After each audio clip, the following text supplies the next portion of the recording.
नमस्कार प्यारे विद्यार्थियों, मैं अमित सर फिर से स्वागत करता हूं आपका जीके का 5 मिनट शो में।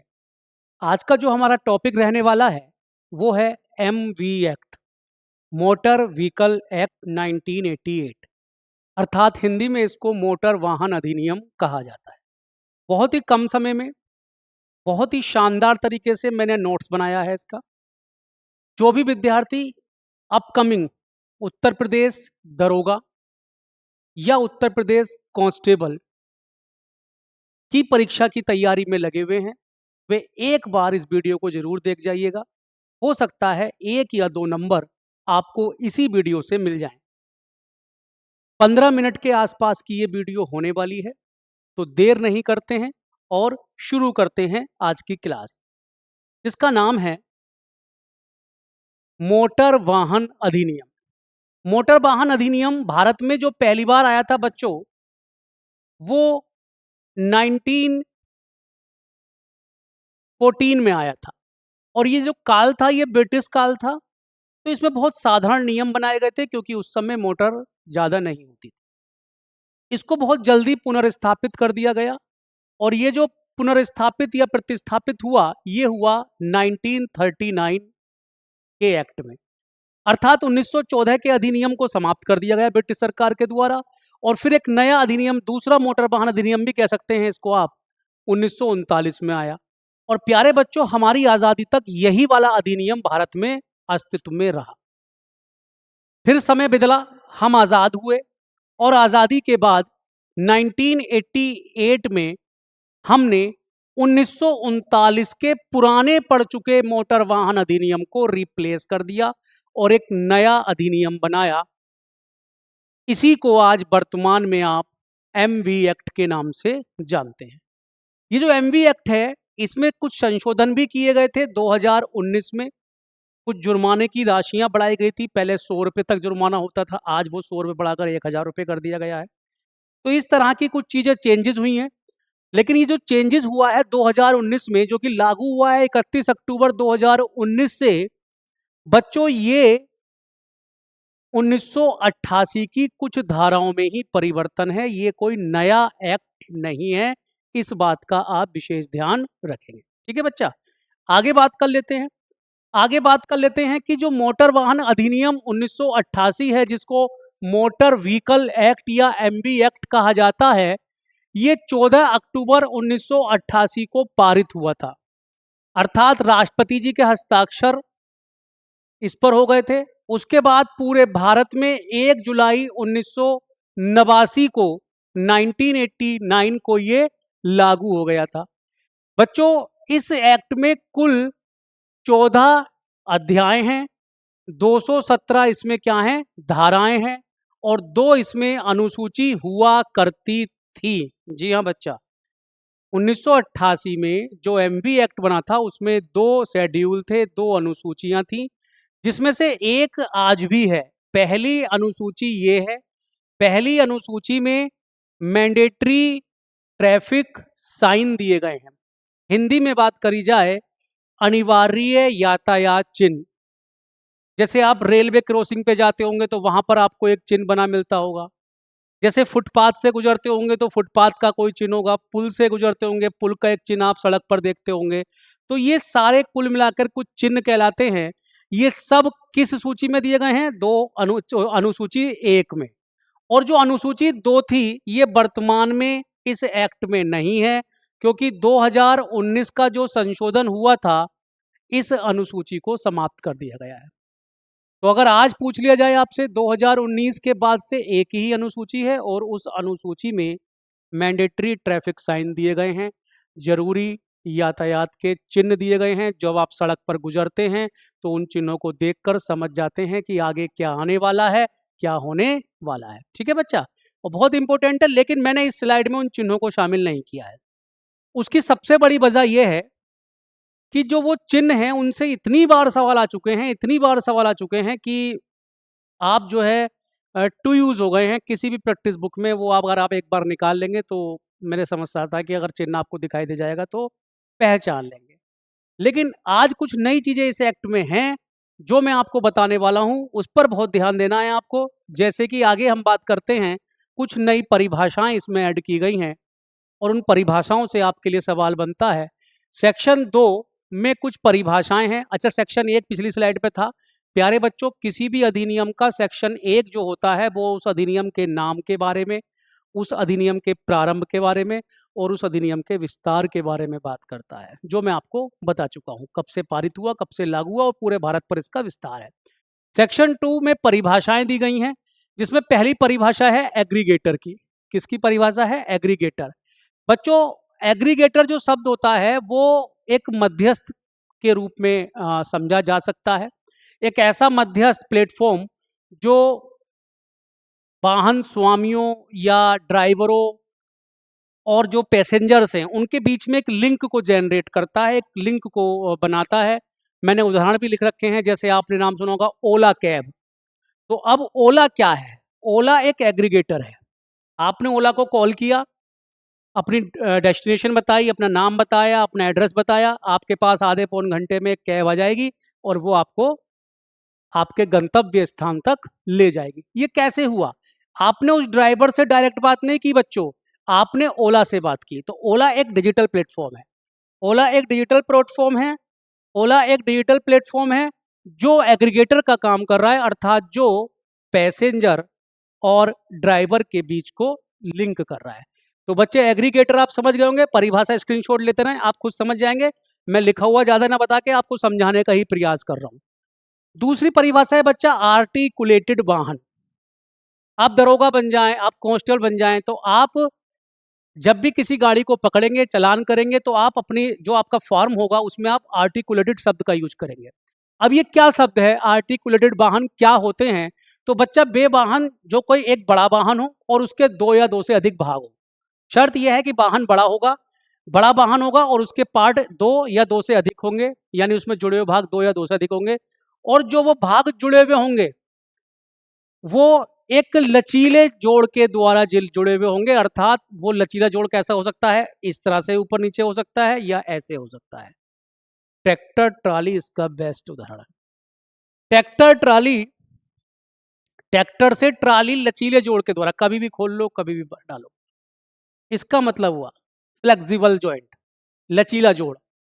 तो ऐसे हम किसी भी अगर वाहन को देखेंगे जो पीछे जुड़ा हुआ है, वो आर्टिकुलेटेड वाहन कहलाएगा। ठीक है बच्चों, अगली परिभाषा देख लेते हैं क्या है। Motor car. मोटर कार क्या होगी? तो देखिए, इसमें साफ साफ लिखा गया है ट्रांसपोर्ट यान, ओमनीबस, सड़क रोलर, ट्रैक्टर और मोटरसाइकिल को छोड़कर जो भी कुछ बचता है सड़क पर चलने वाला, वो मोटर कार कहलाएगी। बस इसमें ध्यान रखना है, उसमें मोटर या इंजन लगा होना चाहिए। ठीक है, तो देखिए, मोटरसाइकिल की श्रेणी में जितने भी दुपहिया वाहन है वो मोटर कार नहीं है, ट्रैक्टर मोटर कार नहीं है। सड़क रोलर, जो देखना, रोलर जो सड़क को बनाने में प्रयोग होता है, सड़क को जो प्लेन करने में प्रयोग होता है, भारी वाहन होता है जिसके बड़े बड़े पहिए होते हैं, वो मोटर कार नहीं है। ओमनी बस, ओमनी बस जो होती है बच्चा, जो आपकी स्कूल बस कैटेगरी टाइप में चीजें आती हैं, मिनी बस कह सकते हैं आपको। ठीक है, तो वो मोटर कार नहीं है। और जो ट्रक, ट्रांसपोर्ट यान 2 प्रकार के होते हैं। ट्रांसपोर्ट यान का मतलब हो गया जो या तो यात्रियों को या किसी वजन को एक स्थान से दूसरे स्थान तक ले जाएं। तो इस कैटेगरी में बच्चा ट्रक, बस और ट्रेन जैसी चीजें आती हैं, इनको अगर छोड़ दिया जाए तो वो सब मोटर कार है। अर्थात आप समझ गए होंगे, जो हमारे तुम्हारे घरों में गाड़ियां होती हैं वो क्या है? मोटर कार है। इसके बाद आगे बात कर लेते हैं माल वाहन। मालवाहन वो, मालवाहन और यात्री वाहन 2 चीजें होती है। मालवाहन वो जो केवल माल को लाने ले जाने में यूज होता हो। यात्री वाहन वो जो पैसेंजर को, यात्रियों को लाने ले जाने में यूज होता हो। क्लियर? अब यहां पर सवाल जो बनता है कि भारी मालवाहन और भारी यात्री मोटरयान ये क्या होंगे? तो भारी मालवाहन, भारी मालवाहन का मतलब हो गया कि जिस गाड़ी का वजन बिना भार के कितना हो बच्चा? 12,000 किलोग्राम से अधिक हो। इसमें आपको 2 डेटा याद रखने हैं, 12,000 किलोग्राम और 7,500 किलोग्राम, 7,500 किलोग्राम। ये 2 डेटा याद करने हैं। ये दो डेटा के याद पर ही आप भारी और हल्के वाहनों में अंतर कर पाएंगे। जैसे मेरे पीछे लिखा है कि भारी माल वाहन वो होगा जिसका वजन बिना लदान के 12,000 किलोग्राम से अधिक होगा, और भारी यात्री मोटर यान वह होगा जिसका वजन बिना सवारियों के 12,000 किलोग्राम से अधिक होगा। तो आप समझे ट्रक और बस इस कैटेगरी में जाएंगे। हल्का भी मैंने लिख दिया है, हल्का मोटरयान चाहे वो भार वाला हो या सवारी वाला हो, उसका वजन क्या होना चाहिए? 7500 किलोग्राम से कम। शर्त यहां पर भी वही है। यदि हम यात्री वाहन की बात करेंगे तो बिना यात्रियों के, यदि हम माल वाहन की बात करेंगे तो बिना माल के। अर्थात जिस गाड़ी का वजन बिना यात्री और बिना माल के 7500 किलोग्राम से कम है, तो बच्चा वह हल्का मोटरयान की श्रेणी में आएगा। LMB बोलेंगे इसको, ठीक है। इधर मैंने एक परिभाषा और लिख दी है, ई रिक्शा। ई रिक्शा के बारे में बताया गया है कि जिसके पास जो बैटरी पावर है वो 4000 वाट से अधिक नहीं होनी चाहिए। अगर 4000 वाट से अधिक वो मतलब बैटरी का यूज करता है तो वो ई रिक्शा की श्रेणी में नहीं आएगा, फिर वो क्या कहते हैं आप, ई कार की श्रेणी में आ जाएगा। ठीक है बच्चा, तो ये आप ध्यान कर लीजिएगा, एक एक बार सब पर नजर दौड़ा लीजिएगा। स्वर्णिम घंटा, स्वर्णिम घंटा एक न्यू कॉन्सेप्ट है, इसलिए इसकी धारा भी मैंने लिख दी है। ये धारा 2 के 12A में परिभाषित किया गया है। स्वर्णिम घंटा गोल्डन आवर क्या होता है? यदि आप ड्राइविंग कर रहे हैं और आपकी गाड़ी से किसी को चोट लग जाती है, तो किसी व्यक्ति के चोट लगने के बाद का जो पहला 1 घंटा होता है बच्चों, उसको स्वर्णिम घंटे के रूप में परिभाषित किया गया है, गोल्डन आवर के रूप में परिभाषित किया गया है। इसका मतलब क्या है? इसका मतलब बच्चा ये है कि इस 1 घंटे में उस एक्सीडेंटल पर्सन को मौत के जोखिम से बचाना। इसमें 2 जिम्मेदारियां ड्राइवर की बताई जाती हैं। पहला, जैसे ही चोट लगती है वह उस व्यक्ति को, चोटिल व्यक्ति को नजदीकी अस्पताल लेकर जाएगा, और दूसरा, इसी 1 घंटे के भीतर भीतर वह पुलिस को इन्फॉर्म कर देगा। तो ये नियम बताए गए हैं। तो वह घंटा जो चोट लगने के बाद से 1 घंटे की अवधि होती है उसे स्वर्णिम घंटा कहा गया है। और इसमें क्या किया जाता है, जो एक्सीडेंटल पर्सन है, जो चोटिल व्यक्ति है, उसकी मृत्यु का जोखिम कम करने का प्रयास किया जाता है। आगे बात कर लेते हैं बच्चा, आगे बात कर लेते हैं ड्राइविंग लाइसेंस। आगे बात कर लेते हैं ड्राइविंग लाइसेंस, DL। मैंने क्या कहा, मैंने इसमें बहुत चुनिंदा टॉपिक लिया क्योंकि शॉर्ट्स में मैं ये काम कर रहा हूँ। पूरा डिटेल बताने का ना तो अब समय है और ना आपके पास इतना भी समय है SI वालों के पास कि वो पूरा एक्ट पढ़कर जाएं। बहुत चुनिंदा चीज़ें पढ़कर जाएंगे और उम्मीद करता हूँ इसी में से आपका काम हो जाना चाहिए। तो ड्राइविंग लाइसेंस के बारे में बताइए। सेक्शन 3 में बताया गया है ड्राइविंग लाइसेंस अनिवार्य होगा, अर्थात बिना DL के आप कार किसी भी पब्लिक प्लेस पर नहीं चला सकेंगे। क्लियर हो गई। फिर सेक्शन 4 इसको डिफाइन करता है और अच्छे से, कि यदि आपकी आयु 18 वर्ष से ऊपर है तो आप बिना DL के गाड़ी नहीं चला सकते। अर्थात इसमें साफ साफ कह दिया गया कि DL बनेगा ही तभी आपका जब आपकी आयु 18 वर्ष हो जाएगी, और 18 वर्ष से पहले आपको गाड़ी चलाने का अधिकार नहीं है किसी भी पब्लिक प्लेस पे। ये दोनों धाराएं मिलकर इस बात को बता रही है। 3 DL की बात कर रहा है, 4 DL के लिए आयु की बात कर रहा है। सेक्शन 4 आयु की बात कर रहा है, लेकिन सेक्शन 4 का एक अपवाद है बच्चा। सेक्शन 4 कह रहा है कि 18 वर्ष से कम उम्र की आयु को DL नहीं मिलेगा, लेकिन वो कह रहा है अर्थात गाड़ी चलाने का अधिकार नहीं मिलेगा। लेकिन इसमें यह बात कही गई है कि यदि किसी की आयु 16 वर्ष पूरी हो गई तो वो 16 वर्ष से लेकर 18 वर्ष तक उसका DL तो नहीं बन सकता नियमानुसार, लेकिन उसको एक प्रकार की, विशेष प्रकार की गाड़ी चलाने की परमिशन दी गई है, और वो गाड़ी है एक मोटर बाइक, और वो मोटर बाइक है 50 सीसी के इंजन की। अर्थात जिस बालक की आयु 16 वर्ष पूरी हो चुकी है वह 50 सीसी इंजन की बाइक बिना लाइसेंस के चला सकता है। ये बात आप ध्यान कर लीजिएगा। यहाँ पर जो सीसी शब्द है वो किसी भी मोटर गाड़ी के इंजन की क्षमता को बताता है।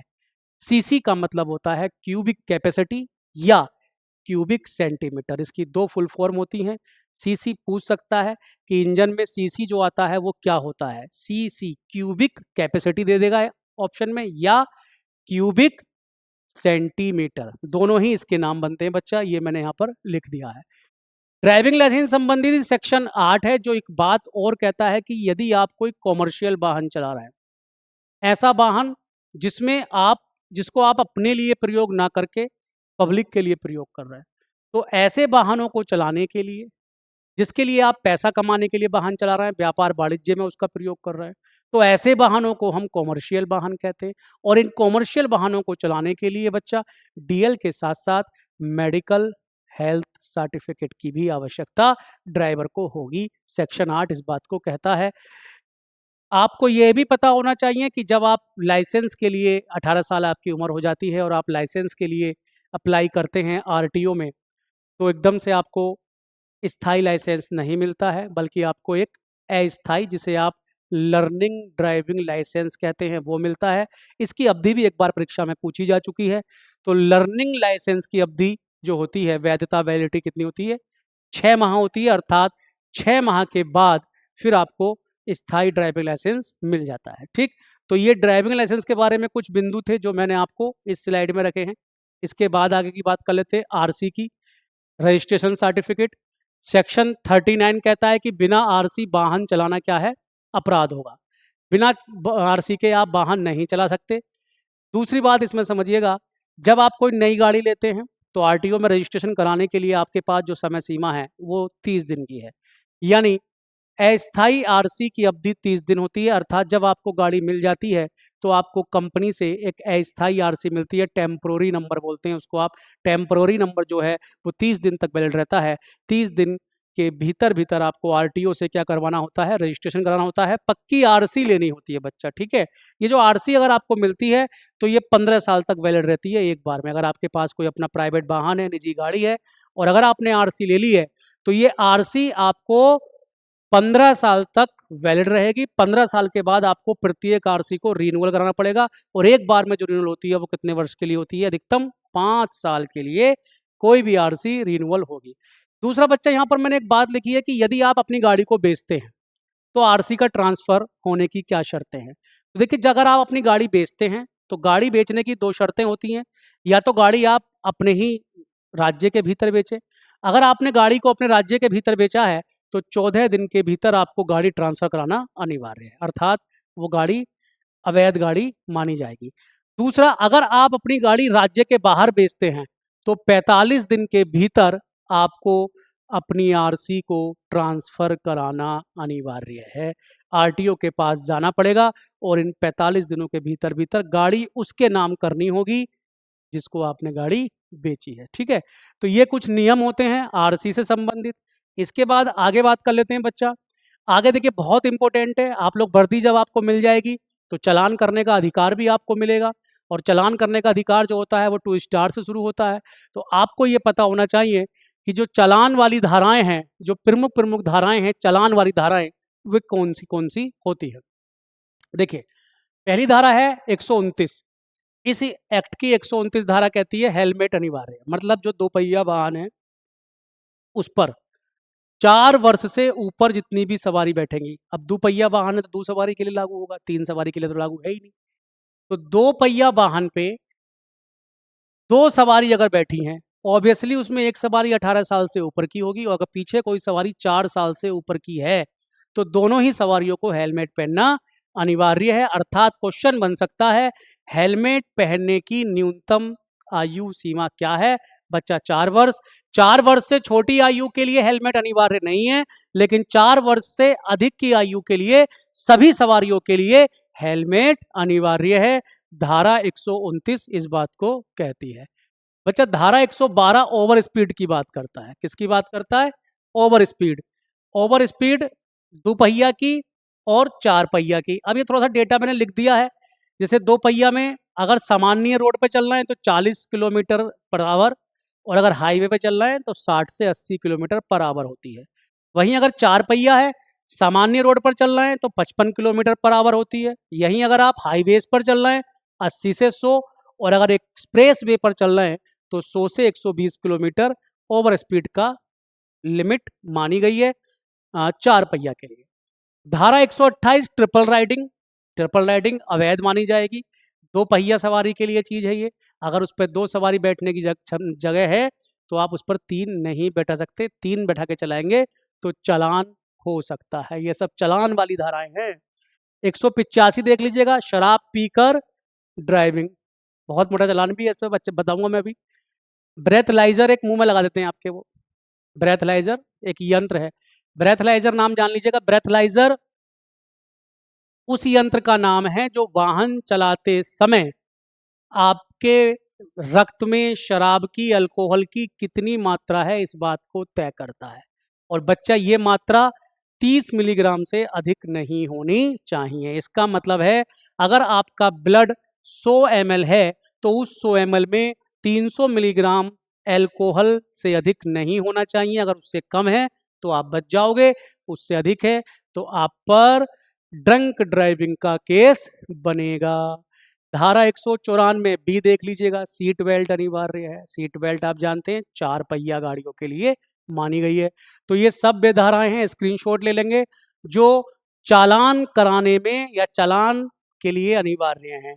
इसके बाद कर लेते हैं, चालान तो कर दिया हमने, चालान की राशि भी पता होनी चाहिए। और ये सब 2019 वाली जोड़ी है मैंने, ये सारी की सारी जो है 2019 वाली है। पहले बहुत कम हुआ करता था चालान, लेकिन अब बढ़ा दिया गया है 2019 में। तो देख लेते हैं, अगर किसी का आपने चालान बिना डीएल के किया है तो 5,000 रुपये की चालान करेगा। 5,000 रुपये का चालान जो कटेगा वो किस धारा में कटेगा? 181 में कटेगा। अगर कोई अयोग्य होते हुए ड्राइविंग कर रहा है, अयोग्य समझ सकते हैं, एज ना हो, उसकी एज ना हुई हो, उसका ड्राइविंग लाइसेंस निरस्त पड़ा हो, यानी वो गाड़ी चलाने के लिए अभी पात्र नहीं है फिर भी वो गाड़ी चला रहा है, तो ऐसी स्थिति में बड़ा मोटा चालान है भाई, 10,000 का। और ये किस धारा के अंतर्गत है? सेक्शन 182। ड्रंक एंड ड्राइव बताया था अभी जस्ट, शराब पीकर अगर आप गाड़ी चला रहे हो पकड़े गए, 10,000 का चालान। कौन सी धारा के अंतर्गत? 185 के अंतर्गत। रेसिंग स्पीड, रेस कर रहे हैं आप, अपनी जो आपकी लिमिट थी, स्पीड लिमिट को क्रॉस कर गए आप, 5,000 रुपये का चालान है 189 के अंतर्गत। बिना हेलमेट के अगर आप गाड़ी चला रहे हैं, 1,000 रुपये का चालान है। और साथ ही साथ अगर मूड खराब हुआ चालान अधिकारी का तो 3 माह के लिए लाइसेंस भी क्या कर देगा? जब्त कर लेगा। और ये है 194 डी के अंतर्गत। बिना सीट बेल्ट के यदि आप गाड़ी चला रहे हैं बच्चा, तो आप समझिएगा 1,000 रुपये का आपका चालान है, और यह है 194 बी के अंतर्गत। तो ये आप समझिएगा, ये मैंने जैसे कि शुरू में ही प्रॉमिस किया था कि बहुत शानदार, बहुत चुनी हुई धाराएं, चुने हुए पॉइंट्स मैंने इस वीडियो में उठाए हैं, ताकि आप इस वीडियो को 1 बार 2 बार बेड पे लेटे लेटे तकिया लगाकर आराम से बस लेट देख लीजिएगा, और एग्जाम देने जाएंगे तो 1 नंबर पक्का आपको मिलेगा। ठीक है, थैंक यू फॉर वॉचिंग। जय हिंद, जय भारत।